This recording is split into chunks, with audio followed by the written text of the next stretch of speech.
ময়মনসিংহের ভালুকায় বাংলাদেশ জাতীয়তাবাদী শ্রমিক দল মেদোয়ারী ইউনিয়ন শাখার কর্মী সমাবেশ অনুষ্ঠিত হয়েছে। শুক্রবার সন্ধ্যায় উপজেলা ও ইউনিয়ন শ্রমিক দলের আয়োজনে স্থানীয় বাগসাঁতরা ঈদগাহ মাঠে এই সমাবেশ অনুষ্ঠিত হয়। উপজেলা শ্রমিক দলের সভাপতি শমীক হাসান সোহাগের সভাপতিত্বে সাধারণ সম্পাদক শাহ মোহাম্মদ সুজনের সঞ্চালনায় প্রধান অতিথির বক্তব্য রাখেন উপজেলা বিএনপির ভারপ্রাপ্ত আহ্বায়ক আলহাজ মোহাম্মদ মোরশেদ আলম।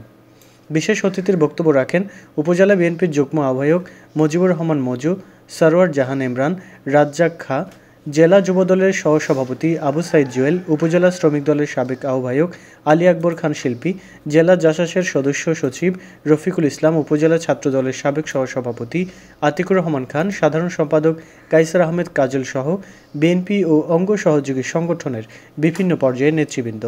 এ সময় বাংলাদেশ জাতীয়তাবাদী দল বিএনপি ও অঙ্গ সহযোগী সংগঠনের নেতৃবৃন্দ সহ উপজেলা ও ইউনিয়ন শ্রমিক দলের নেতাকর্মীগণ উপস্থিত ছিলেন।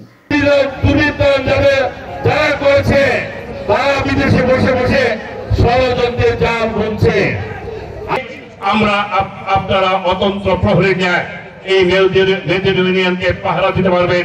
আওয়ামী লীগের মাথা চালা দিয়ে এই ইউনিয়নে দ্বিতীয়বার বঙ্গবন্ধু শপথ করতে পারবে না। আওয়ামী লীগের মাধ্যমে আপনারা ব্যবসা বাণিজ্য করেছেন, তাদেরকে আপাতত কোনো নেতৃত্ব সুযোগ দেওয়া হবে না। ইনশাআল্লাহ আগামী দিনে শ্রমিক দল রাজপথে ছিল, আগামী দিনে থাকবে ইনশাআল্লাহ।